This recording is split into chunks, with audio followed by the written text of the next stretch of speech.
मैं डॉक्टर विद्यानंद त्रिपाठी, मैं consultant nephrologist and kidney transplant physician हूँ बंसल हॉस्पिटल भोपाल में। आज हम बात करेंगे सीकेडी के बारे में कि सीकेडी क्या होता है, इसके प्रमुख कारण क्या होते हैं, मुख्य लक्षण क्या होते हैं, इसे कैसे डायग्नोस किया जाता है।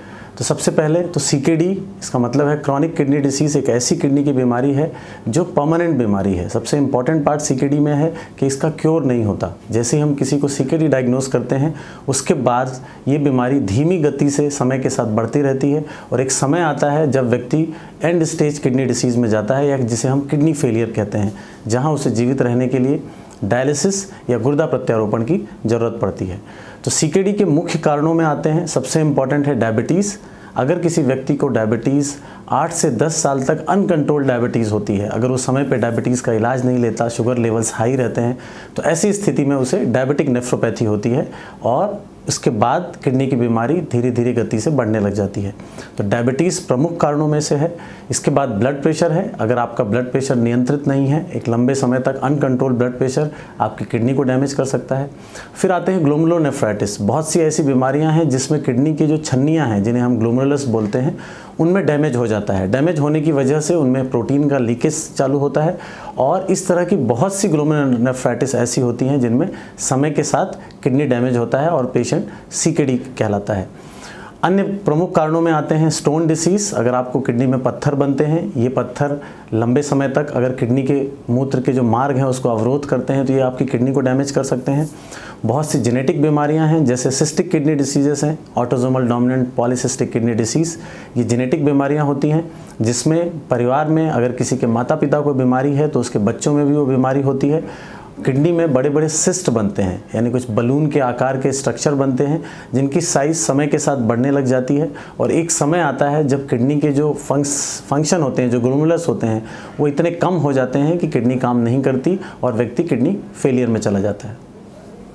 इसके बाद हम दूसरे कारणों में जाते हैं। तो कम उम्र के बच्चों में किडनी की खराबी की संभावनाएं जो होती हैं, उसमें एक इम्पॉर्टेंट वजह है जो जन्मजात कई बार मूत्र के मार्ग में अवरोध होते हैं। उसमें से एक है पीयूजे ऑब्स्ट्रक्शन, जो किडनी का मुंह जिसे बोलते हैं, वहाँ से जहाँ से यूरिन पेशाब की नली में जाता है वहाँ कोई ब्लॉकेज हो, उससे किडनी का आकार बड़ा हो जाता है, रुकावट होती है और भविष्य में किडनी फेल होने की संभावना होती है। वेसिको-यूरेटिक रिफ्लक्स डिसीज़ है, जहाँ पेशाब की थैली का जो वॉल्व लीक होता है और उससे यूरिन वापस किडनी की तरफ जाता है यूरेटर से। इसमें भी समय के साथ साथ बार बार यूरिन का इन्फेक्शन होना और रुकावट होने की वजह से किडनी फेलियर में चली जाती हैं। फिर पोस्टीरियर यूरेथ्रल वॉल या यूरेथ्रल स्ट्रक्चर है, जहाँ पेशाब की थैली और जो आपकी पेशाब का यूरेथ्रा है, जो बाहर की नली है, इसके बीच में कोई अवरोध है तो उससे पेशाब लंबे समय से रुकने की वजह से किडनी में स्वेलिंग होती है, हाइड्रोनेफ्रोसिस होती है और भविष्य में किडनी डैमेज होने का डर होता है। 60 साल से अधिक के लोगों में प्रोस्टेट की प्रॉब्लम बहुत कॉमन है। उम्र के साथ साथ एक प्रोस्टेट ग्रंथि होती है जिसकी साइज़ बढ़ती रहती है। एक साइज़ ज़्यादा बढ़ने के बाद व्यक्ति को पेशाब करने में दिक्कत होने लगती है और ये पेशाब का अवरोध भी आपकी किडनी को डैमेज कर सकता है, बार बार यूरिन में इन्फेक्शन कर सकता है और इसका अगर समय पे ख्याल ना रखा जाए तो किडनी फेलियर जैसी चीज़ें भी हो सकती हैं। और इम्पॉर्टेंट कारणों में आते हैं तो दवाइयाँ हैं। बहुत सी दवाइयाँ ऐसी होती हैं जो गुर्दे को डैमेज करती हैं। इसमें सबसे इम्पॉर्टेंट है पेन किलर्स। कई बार हम दर्द के लिए बिना डॉक्टरी सलाह के मेडिकल स्टोर से दर्द की दवाइयाँ लेते हैं और लगातार उनका सेवन करते रहते हैं। ये आपके लिए हानिकारक हो सकता है, इससे आपकी किडनी डैमेज हो सकती है। इस तरीके से बहुत सी ऐसी दवाइयाँ हैं जो किडनी डैमेज करती हैं। एलोपैथिक दवाइयों में ज़्यादातर दवाइयों के बारे में ये नॉलेज होता है कि कौन सी दवाइयाँ हैं जो किडनी को डैमेज करती हैं। इसलिए अगर आप अपने डॉक्टर की सलाह से दवाइयाँ ले रहे हैं तो शायद उन दवाइयों से आपकी डैमेज ना हो, लेकिन कई बार हम ऑल्टरनेटिव मेडिसिन का सेवन करते हैं जिसमें बहुत से चूरन आते हैं, पाउडर आते हैं, जो कि जिसकी कोई डोज निर्धारित नहीं है और अत्यधिक मात्रा में लोग सालों तक इन चीज़ों को लेते रहते हैं। ये एक इम्पॉर्टेंट कारण है किडनी ख़राब होने का। हमारी ओपीडीज़ में रेगुलर ऐसे पेशेंट्स आते हैं जो इस तरह की दवाइयों की वजह से उनकी किडनी डैमेज होती है। तो हमने प्रमुख कारणों के बारे में डिस्कस किया, जिसको मैं समराइज़ करूँगा तो सबसे मुख्य कारण डायबिटीज़ है, ब्लड प्रेशर है, स्टोन की बीमारी है, ग्लोमेरुलोनेफ्राइटिस है, जन्मजात होने वाली बीमारियाँ हैं, अधिक उम्र में प्रोस्टेट की बीमारियाँ हैं, ऑब्स्ट्रक्शन वाले जो सारे पार्ट जिनको मैंने डिस्कस किया, तो ये सभी मुख्य कारण हैं क्रॉनिक किडनी डिसीज़ के। अब हम बात करेंगे किडनी डिसीज़ के लक्षणों के बारे में, क्या क्या लक्षण होते हैं। तो सबसे इम्पॉर्टेंट चीज़ है कि हमें लक्षणों का इंतज़ार नहीं करना, क्योंकि किडनी की एक एडवांस स्टेज तक कोई लक्षण नहीं होता। और यही वजह है इस बीमारी की कि लोग आमतौर पे हमारी ओपीडी तक जब तक आते हैं तब तक उनकी किडनी स्टेज 4 स्टेज 5 तक जा चुकी होती है। तो लक्षणों का इंतज़ार ना करें।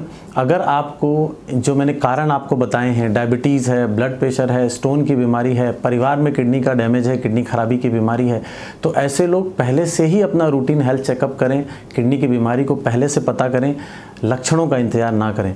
फिर भी हम लक्षणों पे आते हैं तो मुख्य लक्षण होते हैं शरीर में सूजन आना, क्योंकि किडनी का प्रमुख काम है आपके शरीर से जो वाटर है उसका बैलेंस बनाना। अगर आप अधिक पानी लेते हैं तो अधिक पानी पेशाब की मात्रा से बाहर चला जाता है। गर्मियों में अगर पानी की कमी है तो उस स्थिति में पेशाब की मात्रा कम होती है और शरीर पानी का निर्धारण करता है। तो जैसे ही आपकी किडनी एक स्थिति तक पहुंचती है, उसके काम करने की क्षमता कम होती है, तो शरीर में पानी इकट्ठा होने लग जाता है। तो आपकी आंखों के चारों तरफ आपको सूजन दिखाई दे सकता है, पैरों में सूजन दिखाई दे सकता है, और अधिक पानी अगर हुआ तो पेट फूलने लगेगा, छाती में पानी आएगी तो व्यक्ति को सांस फूलने लगेगा, जब रात में वो लेटेगा तो उसका सांस फूलेगा, चलने में सांस फूलेगा। तो ये एक मुख्य लक्षण है। किडनी फेलियर होने की स्थिति में व्यक्ति की भूख कम हो जाती है, बार बार उल्टियाँ होने लग जाती हैं।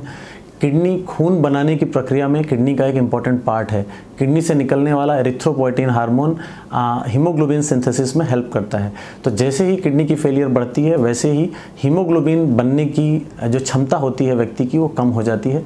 तो खून की कमी की वजह से चलने में जल्दी सांस फूलना, वीकनेस का लगना, लेथार्जिक फील करना, काम ना कर पाना, ये सभी लक्षण खून की कमी के होते हैं।